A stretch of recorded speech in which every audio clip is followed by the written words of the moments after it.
Selamat pagi pemirsa. Satu langkah kemajuan untuk perlindungan pekerja rumah tangga dibuat DPR RI. Badan Musyawarah DPR memutuskan untuk membawa rancangan Undang-Undang Perlindungan Pekerja Rumah Tangga atau RUU PPRT ke sidang paripurna berikutnya. Satu langkah maju ini pantas diapresiasi karena sudah 19 tahun RUU PPRT kita mandek. Kita juga harus semakin ketat untuk mengawal agar seluruh pasal benar-benar menggunakan perspektif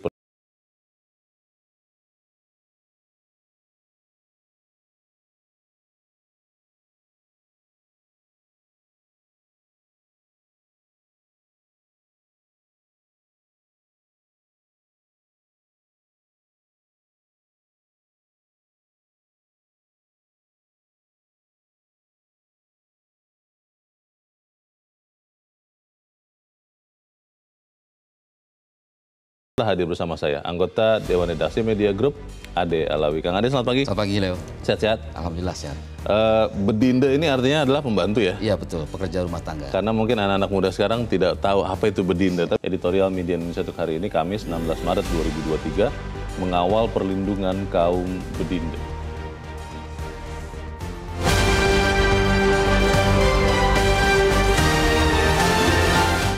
Mengawal perlindungan kaum bedinde.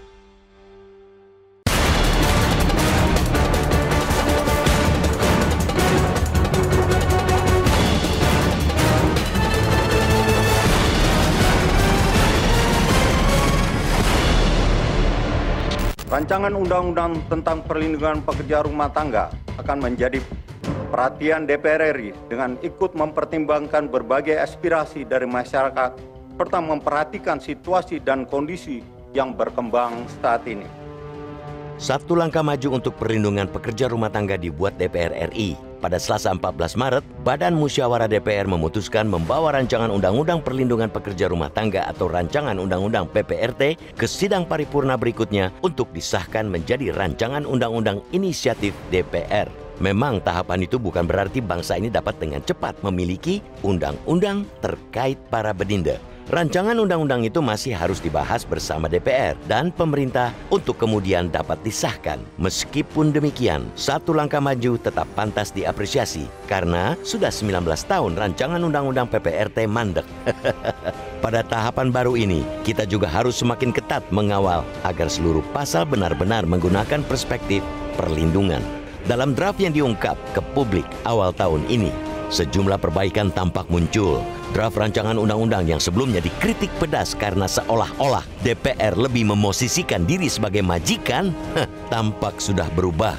Memang hak-hak batasan lingkup dan waktu kerja, pengaturan libur, hingga pelatihan telah ada. Namun, belum adanya jerat pidana dalam rancangan undang-undang tersebut menunjukkan tidak adanya ketegasan perlindungan. Kini pada draft yang diungkap pertengahan Januari lalu, dalam pasal 30 dicantumkan ancaman pidana pada pemberi kerja yang mendiskriminasi, mengancam, melecehkan, dan atau menggunakan kekerasan fisik dan non-fisik kepada pekerja rumah tangga.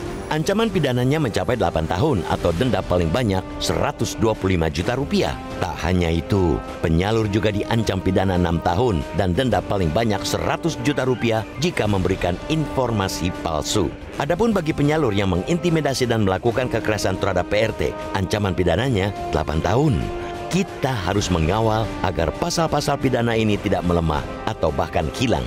Terlebih, sejatinya keberadaan pasal-pasal itu pun belum dapat menjamin situasi kerja yang aman bagi PRT. Dengan lingkup pekerjaan yang berada di ruang privat dan jumlah rekan seprofesi yang minim atau bahkan tidak ada, maka celah pelanggaran atas hak PRT sangat besar. Jangankan hak terlindungi dari kekerasan, hak batasan waktu kerja pun sangat mudah dilanggar. Sebab itu, selain memastikan pasal-pasal krusial, kita juga membutuhkan badan khusus perlindungan PRT sebagaimana yang dimiliki Filipina.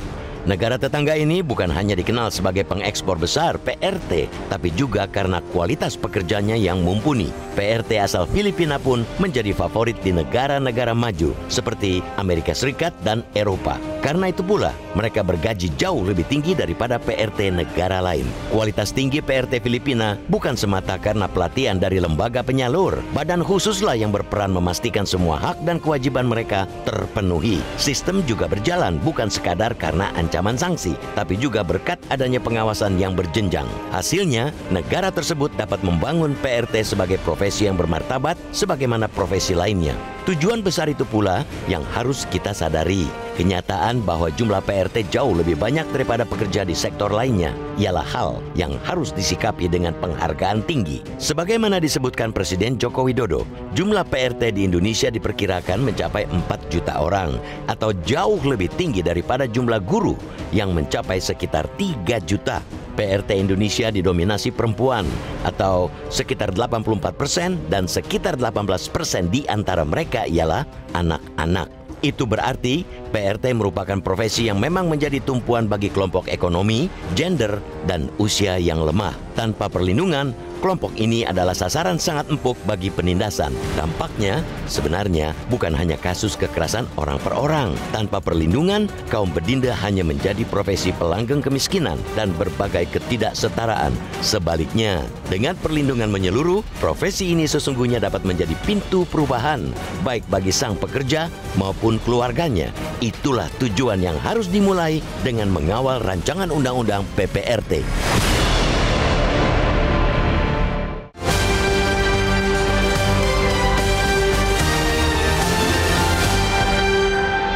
Di bagian berikut Anda bisa ikut menyatakan pendapat Anda terkait editorial pagi ini, pemirsa. Untuk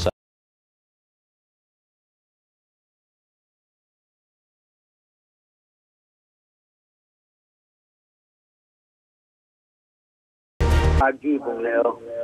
sehat-sehat ya Mas Willy ya. Ini berita bagus dong ya ketika akhirnya rancangan undang-undang PPRT masuk ke paripurna. Tapi pertanyaannya, apakah kalau sudah masuk ke paripurna pasti akan segera jadi undang-undang, pasti jadi undang-undang, atau ada kemungkinan tersisih lagi dengan rancangan undang-undang yang lain? Bagaimana Mas Willy? Ya, ini naskah akademik dan draft rancangan undang-undangnya sudah selesai dari Juli 2020. Paripurna ini mengesahkan dia sebagai hak inisiatif DPR, lalu dikirim ke pemerintah, Bung Leo, untuk diterbitkan surpres dan DIM-nya. Nah, dalam rangka itu tidak terlalu sulit untuk menerbitkan surpres dan DIM karena Presiden sudah statement, Presiden sudah membentuk tim gugus tugas di bawah KSP, dan Presiden sudah menugaskan 3 menteri, Menkumham, Menaker, Menteri PPA, dan kemudian saya sudah berulang kali workshop dengan tim pemerintah, tim gugus tugas untuk menyusun tim. Jadi ini benchmarking kedua setelah keberhasilan undang-undang tindak pidana kekerasan seksual yang sangat kolaboratif, dan ini juga frekuensinya sama gitu. Jadi saya sangat optimis kalau surpres dan DIM dikirim ke DPR itu tinggal ke pembahasan lebih cepat ya. Tapi kita tetap membuka diri kepada publik, kepada masyarakat sipil secara luas untuk menerima masukan dan lain-lain. Berarti Mas Willy bisa jadi undang-undang tahun ini atau tidak? Bisa. Satu masa sidang aja bisa. Karena satu masa sidang ya. Sebenarnya sudah punya tim. Karena kami kalau ibarat kata itu sudah backstreetnya sudah lama ya. Saya dengan teman-teman dengan tim gugus tugas, jadi frekuensi kami di Panja dengan frekuensi pemerintah itu sudah sangat bagus ya. Jadi ya kita berharap ada apa ya, sengsara membawa nikmat aja. Yang penting ini kata Bung Leo tadi, ini menunggu waktu paripurna, semoga ini mungkin paripurnanya Selasa depan gitu ya. Itu kalau sudah jadi undang-undang ya Mas Willy, itu kan tentunya perlu peraturan turunannya. Itu kira-kira masih sempat diperhatikan, dibuat atau tidak ya? Karena kan kalau kita lihat tahun ini sampai tahun depan, tahun-tahun pemilu itu mungkin ya sudahlah, yang penting kan undang-undang ini sudah jadi, nanti peraturan turunannya kemudian saja begitu. Bagaimana Mas Willy? Ya, tapi yang paling penting menurut beliau adalah undang-undang yang sederhana kok. 34 pasal, hal-hal yang prinsipil adalah bagaimana kan patahnya atau kosongnya ruang di dalam Undang-Undang 13/2003 tentang ketenagakerjaan. Di dalam Undang-Undang 13/2003 itu pekerja itu hanya orang yang bergerak di sektor barang dan jasa. Nah, social workers, domestic workers itu belum diakui gitu beliau. Jadi ini usaha yang paling minimalis dalam proses memberikan perlindungan lah ya. Memang nanti kalau masalah aturan turunannya bisa kita kejar dari sekarang ya. Dan itu nggak terlalu ribet ya. Yang penting undang-undangnya jadi dulu ya, seperti itu ya Bung Willy ya. Ya, karena apa, ini proses yang benar-benar sangat mendesak ya. Tidak hanya angka kekerasan, angka eksploitasi, tindak kekerasan terhadap mereka PRT, tapi ini juga ditunggu oleh teman-teman domestic workers, buruh migran kita ya, di luar negeri. Begitu kita punya undang-undang ini, selama ini kasus-kasus dispute yang terjadi di luar itu kita bisa selesaikan secara otomatis. Iya, tentunya ini kabar baik untuk sebagian sekitar 4 juta orang ya, tapi tentunya juga untuk kita semua karena ada kepastian hukum untuk hubungan kerja antara pemberi kerja dan pekerja rumah tangga. Begitu ya Bung Willy ya? Di dalam negeri sudah hampir 10 juta Bung Leo. Sudah hampir 10 juta malah ya? Baik, kita tunggu nanti sama-sama undang-undang ini segera keluar. Untuk saat ini terima kasih Ketua Panja RUU PPRT Willy Aditya sudah mencerahkan kami. Selamat pagi Bung Willy. Pertanyaannya itu Kang Ade, ini tadi sih Bung Willy optimis bahwa akan jadi undang-undang tahun ini karena persiapannya sudah banyak, sudah dilakukan. Pertanyaan besarnya adalah apakah ini akan jadi, mengingat ini kan tahun-tahun pemilu yang mungkin fokusnya teralih ke hal yang lain. Bagaimana Kang Ade? Ya, saya kira akan disahkan ya. Kalau kita lihat dari kekuatan partai politik yang mendukung ya, sejak awal ya. RUU PRT ini kan ada sekitar 7 partai ya, solid sekali. Kemudian 2 partai yang kemarin-kemarin, ada PDIP dan Golkar kan ngambang ya, bahkan terkesan menolak ya, dan menganggap tidak perlu RUU PRT ini. Tetapi terakhir dengan kesepakatan di Bamus, di mana semua partai itu ada untuk membawa ke paripurna, ini saya kira sebagai sinyal bahwa itu akan disahkan ya, menjadi undang-undang. Dan saya kira ini harus betul-betul harus didukung oleh semua pihak ya, semua partai-partai. Dan saya kira juga sangat berisiko apabila nanti dalam paripurna ada partai yang menolak terang-terangan. Ini juga saya kira juga mereka akan berhitung juga, akan mengkalkulasi pertimbangan elektoral nanti ya. Nah, ini saya kira memang harus disahkan karena PRT ini kan pekerja domestik ya. Pekerja domestik ini kan pekerja sektor privat ya, di mana sulit untuk diawasi ya. Tetapi sulit diakses oleh pemerintah. Tetapi dengan adanya ketentuan ini dari hulu sampai hilir, ini ada kepastian hukum ya di situ. Jadi ada aturan-aturan yang sangat rinci bagaimana kemudian jaminan kepastian hukum, perlindungan hak asasi manusia dan sebagainya. Ini betul-betul hadir dalam undang-undang tersebut. Apakah memang kepastian bahwa ini akan jadi undang-undang itu sudah 100% atau memang masih ada kemungkinan untuk mungkin tidak batal ya, tapi tertunda atau mundur lagi begitu? Ya, saya kira kemungkinan akan disepakati ya, karena memang pasal-pasalnya sudah jelas sekali, ada 34 pasal. Termasuk 2 fraksi yang menolak atau mengambang tadi? Ya, mengambang. Ya, saya kira sudah sinyal sudah sangat bagus ya. Ada 34 pasal dan kemudian di dalamnya juga ada 14 substansi ya, dari hulu sampai hilir kemudian di situ diakomodasi.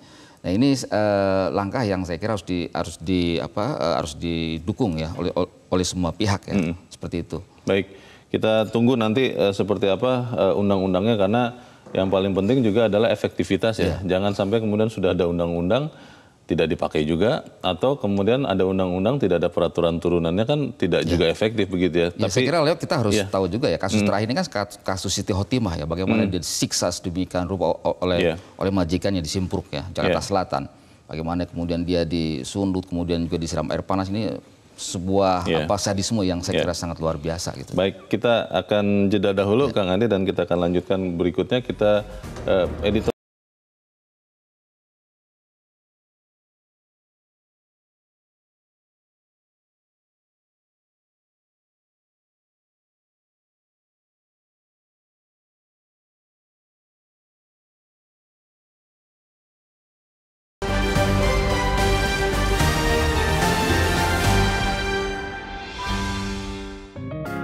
Media Indonesia mengajak Anda untuk mengakses fitur premium e-paper.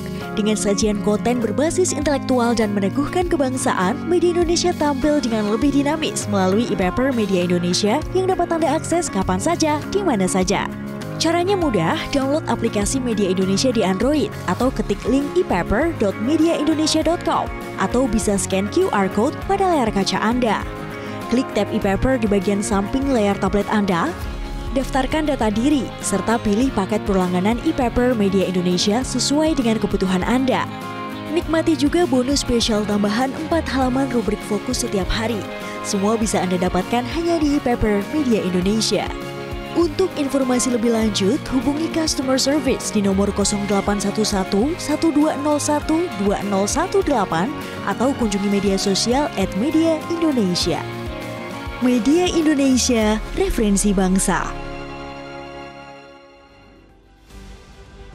Terima kasih pemirsa, Anda masih bersama kami di Editorial Media Indonesia dan kita masih membicarakan rancangan undang-undang perlindungan pekerja rumah tangga. Dan sebelum kita melanjutkan diskusi kita, Kang Ade, kita akan bertanya juga dengan pendapat pemirsa Metro TV. Kali ini kita sudah terhubung dengan pemirsa Metro TV di Bekasi, Jawa Barat. Ada Pak Ondo Silitonga. Pak Ondo, selamat pagi.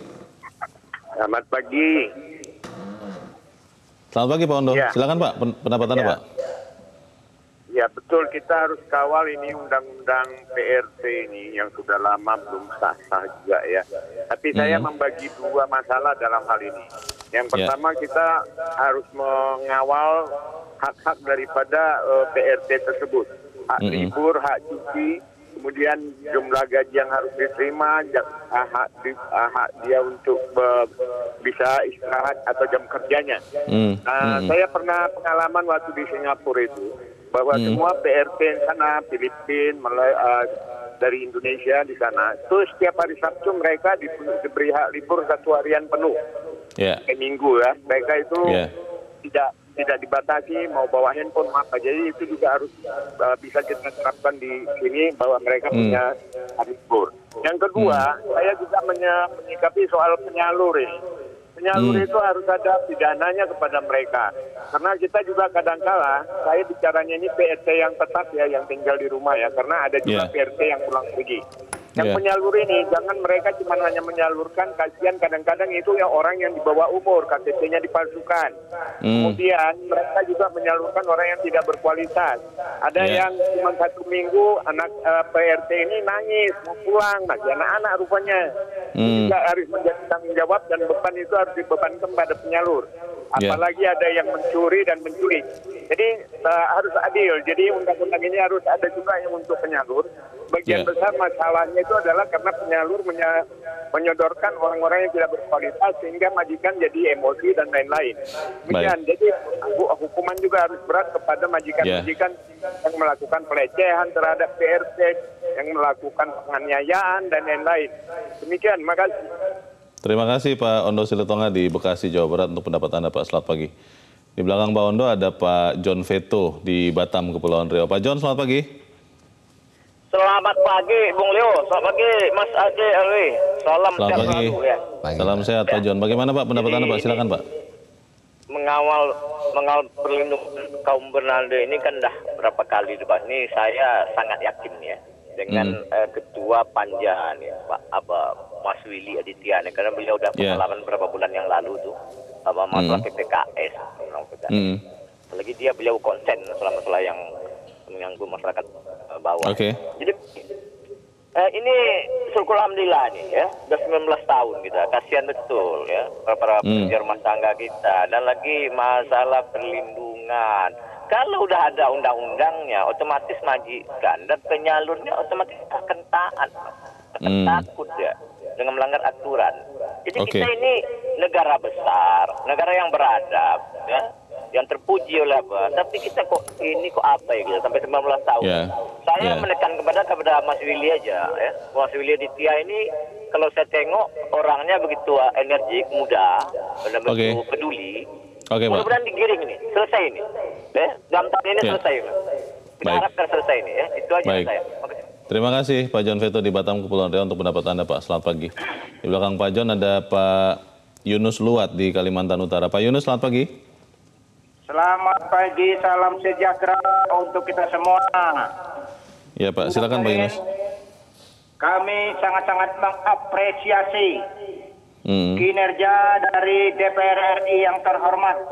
Bahwa kita ketahui Selasa tanggal 14 Maret 2023 mereka melalui Badan Musyawarah DPR RI sudah membawa rancangan undang-undang PPRT perlindungan pekerja rumah tangga ke sidang paripurna agar segera disahkan. Nah, walaupun kita ketahui RUU PPRT ini sudah 19 tahun, hampir boleh dikatakan mandek. Namun dengan adanya langkah maju ini, maka akan ditetapkan. Dan secara khusus di pasal 30 dalam undang-undang ini, itu bicara terkait adanya ancaman terhadap pemberi kerja ketika manakala tidak menjalankan, mentaati peraturan dalam perlindungan pekerja rumah tangga. Dia juga manusia, bedinde ini juga manusia. Kita perlakukan dengan baik dia. Terima kasih supaya Indonesia tetap aman, damai, kondusif. Terima kasih Pak Yunus Luat di Kalimantan Utara untuk pendapat Anda Pak. Selamat pagi. Menarik dikatakan Pak Ondo tadi, Kang Ade, bahwa ada dua yang digarisbawahi mengenai hak-hak pekerja rumah tangga. Maaf, saya masih sering lupa bahwa PRT ini sekarang adalah pekerja rumah tangga, bukan pembantu rumah tangga. Hak-haknya ada hak libur, hak cuti, hak gaji, jam kerja juga. Lalu yang disorot juga adalah penyalurnya. Ini kan sering kalau mungkin di Jabodetabek, saya rasa di daerah lain juga sama, disebut namanya yayasan. Yayasan ini mengirimkan orang sering, orangnya tidak berkualitas, memang karena tidak juga dilatih, lalu hanya beberapa hari, kurang dari sepekan, minta pulang, katanya akan diganti, tapi dikatakan sedang kosong, tidak ada penggantinya. Akhirnya majikannya jadi serba salah juga. Nah ini kan tidak ada aturan yang tegas. Apakah kemudian kalau ada undang-undangnya, hal-hal seperti ini bisa dipastikan aturan mainnya? Ya, yang pertama harus kita pahami bahwa undang-undang PRT ini atau sekarang masih dalam posisi rancangan undang-undang, ini basisnya adalah akuntabilitas ya. Akuntabilitas itu misalnya data dari calon PRT atau PRT itu sendiri itu jelas dari sisi usianya, kemudian dan sebagainya, pendidikan dan sebagainya. Ini ada kejelasan seperti itu, keterampilannya seperti apa. Nah kemudian dari sisi itu akuntabilitas ya. Jadi semuanya harus akuntabel, baik dari sisi penyalur kerjanya, kemudian pemberi kerjanya juga komitmennya seperti apa itu dituangkan. Nanti ada perjanjian semacam perjanjian kerja lah seperti itu. Kemudian dari sisi PRT-nya sendiri itu harus jelas juga kualifikasinya. Apa sih skill dia? Oleh karena itu dalam undang-undang ini dari 34 pasal yang terdiri dari 14 substansi, diantaranya ada pelatihan, ada kewajiban pelatihan di situ. Artinya nggak semata-mata ini bawa anak dari kampung kemudian disuruh kerja di sebuah rumah tangga, itu tidak. Jadi ada beberapa ketentuan-ketentuan yang harus dipenuhi. Nah yang menarik tadi yang disampaikan oleh Pak Ondo adalah soal izin libur ya, atau cuti. Ya betul, kalau kita lihat misalnya di Orchard itu kan banyak sekali tuh hari Sabtu Minggu tuh PRT kita tuh luar biasa itu. Mereka bersenang-senang di taman itu kan. Kemudian juga di Victoria Park misalnya itu juga sama gitu. Jadi saya kira Indonesia adalah harus lebih beradab ya. Kita negara besar, negara Pancasila. Ini saya kira harus betul-betul harus secepatnya undang-undang ini harus disahkan seperti itu, Leo. Karena kita tahu bahwa domestic workers ini adalah pekerjaan yang memang rawan diskriminasi. Rawan diskriminasi, rawan kekerasan dan sebagainya, pelanggaran hak asasi manusia lainnya. Jadi ini harus disegerakan seperti itu. Pertanyaan mendasar begini Kang Ade. Kan kalau sebelum ada undang-undang, karena ini sifat pekerjaannya adalah di rumah. Dan rumah itu kan ranah privat. Kalau itu tindak pidana umum, katakanlah pembunuhan atau yang lain terjadi di rumah, maka aparat penegak hukum, polisi bisa langsung masuk meskipun tidak ada aduan. Nah, kalau nanti ada undang-undang perlindungan pekerja rumah tangga ini, kalau sampai ada terjadi tindak kekerasan, katakanlah contohnya begitu, di rumah, apakah itu artinya kemudian seperti tindak pidana umum yang lain, itu kemudian penegak hukum bisa langsung masuk? Karena ini kan rumah ya, ranah privat ini. Kalau tidak berhati-hati aparat penegak hukum bisa salah juga. Itu kira-kira bagaimana, Kang Ade? Nah, oleh karena itu dengan adanya undang-undang ini, persoalan kekerasan itu bukan masalah yang sifatnya privat ya. Saya kira dimanapun, baik itu di rumah ataupun di luar ya, ini, bahwa tindak pidana kekerasan itu adalah bisa diakses oleh pihak aparat penegak hukum. Jadi tidak mesti ada undang-undang ini. Tetapi dengan adanya undang-undang ini maka ada kewajiban juga dari penyalur kerja misalnya melakukan kontrol juga. Bagaimana sih orang yang dia kirim ini gimana, betah apa enggak. Biasanya kontrolnya paling hanya 1 pekan atau kurang dari 1 pekan. Setelah itu hampir nggak ada kontrol. Nah itu saya kira nanti di dalam aturan turunan itu mesti lebih detail lagi. Kontrolnya seperti apa. Jangan kemudian penyalur kerja ini melepas begitu saja. Anak yang dikirimkan ya. Betul. Atau orang yang menjadi PRT gitu. Jadi ada kewajiban dari kontrol itu sendiri. Jangan dilepas. Kalau untuk usia pekerja sendiri, tadi di saat jeda kan kita sempat berbincang, Kang Ade, bahwa undang-undang ini kan akan mengatur batas minimal batas minimal berapa tahun? PRT 18 tahun. 18 tahun. Padahal kan kenyataannya sekarang banyak pekerja rumah tangga yang kurang dari 18 tahun. Kalau katakanlah hubungan kerjanya baik, pemberi kerja, majikannya juga baik, dan dia membutuhkan betul pekerjaan ini, kalau undang-undang nanti diberlakukan, artinya kan dia harus berhenti bekerja karena masih kurang dari 18 tahun. Ini kan berarti mudarat nih undang-undang ini. Bagaimana itu, Kang Ade? Ya, prinsipnya sebuah undang-undang ini kan harus untuk semua orang ya. Jadi hukum berlaku untuk semua orang, kemudian juga penegakan hukum juga equal for the law.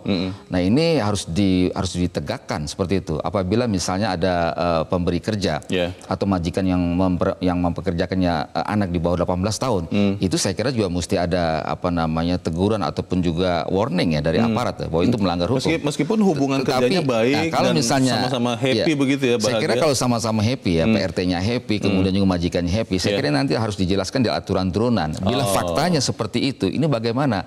Apakah itu sebagai upaya mempekerjakan anak secara gelap atau seperti apa? Karena kan batas usianya 18 tahun. Nah itu mungkin saya kira di aturan turunan harus diakomodasi hal seperti itu. Kan nggak mungkin juga katakan dia lulus SMP, anak yang baik, tapi dia nggak punya modal buat sekolah, tapi kemudian dia bekerja menjadi PRT dan hubungan sangat baik, happy, keluarga di kamunya juga happy.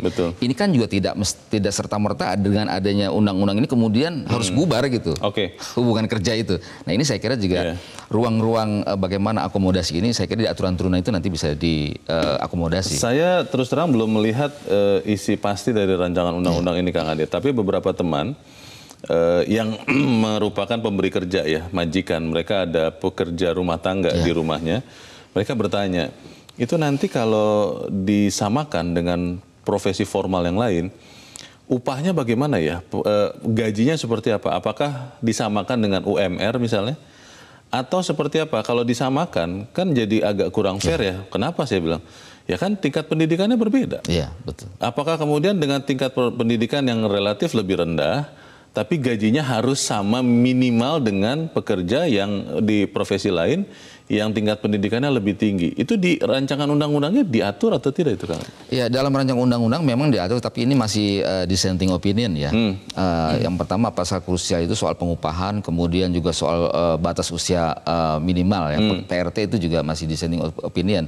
Nanti mungkin di dalam paripurna, meskipun katakanlah ada yang bersikap kritis ya, fraksi yang bersikap kritis, saya kira akan banyak memberikan catatan-catatan ini. Nah, catatan inilah saya kira juga nanti akan bisa diakomodasi dalam aturan turunan. Jadi soal pengupahan, soal batas kerja seperti itu nanti saya kira akan mendapatkan catatan yang kritis juga dari sejumlah fraksi ya. Ini kejutan yang menyenangkan tentunya. Saya terus terang tadinya jujur ya, Kang Ade, berpikir ini tidak akan jadi undang-undang nih, karena kan bukan undang-undang yang sering disebut dalam tanda petik basah begitu ya. Tidak punya efek elektoral yang besar begitu, tapi ternyata jadi juga. Pertanyaannya adalah apakah kemudian kita benar-benar bisa mengawal sampai jadi undang-undang? Caranya bagaimana? Kita bahas di bagian berikut, Kang Ade. Namun tetap bersama kami, Editorial Media Indonesia segera kembali.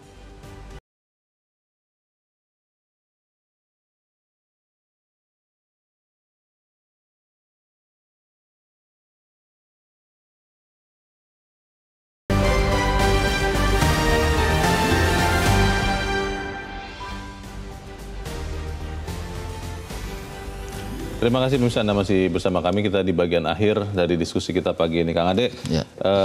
Judul editorial adalah mengawal. Kalau Kang Ade dan saya adalah anggota dewan, itu bisa langsung kita lakukan.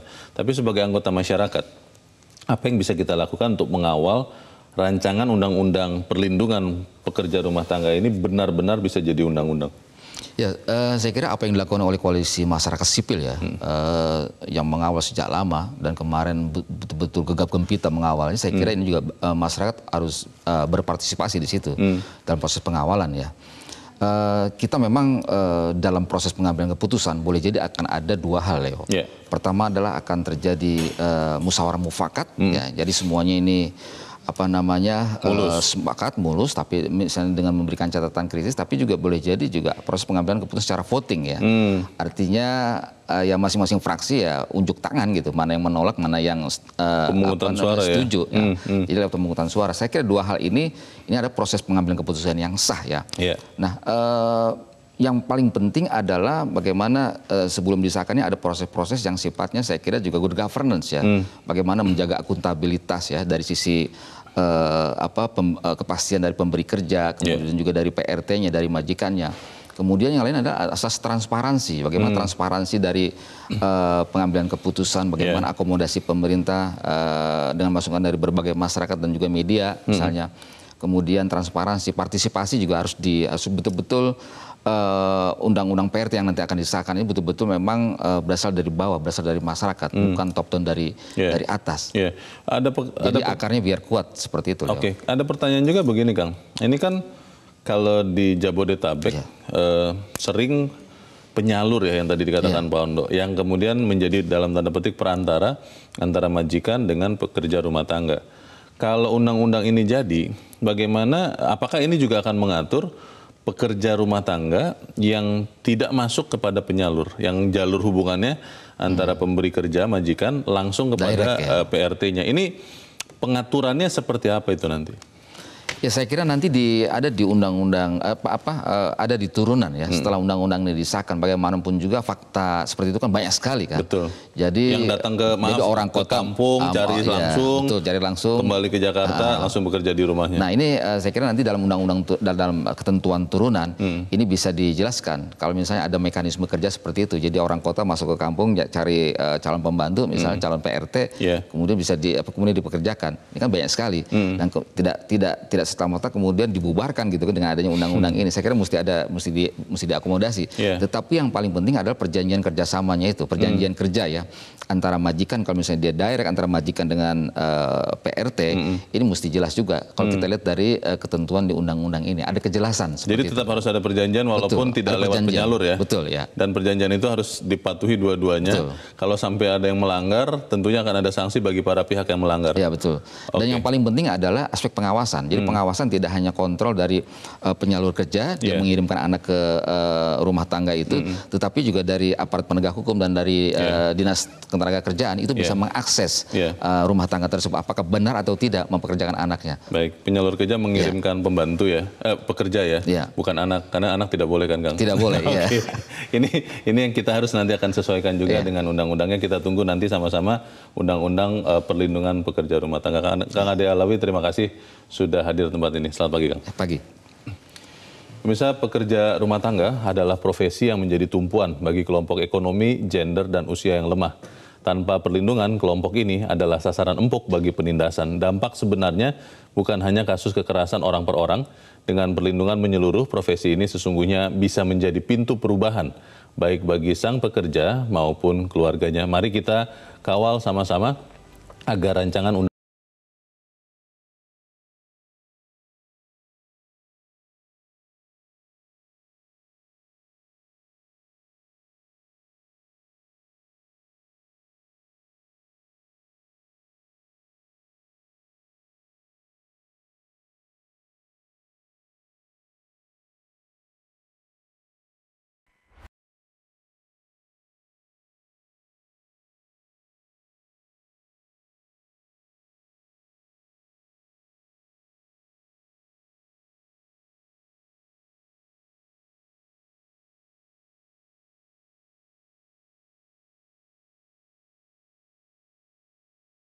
Metro TV.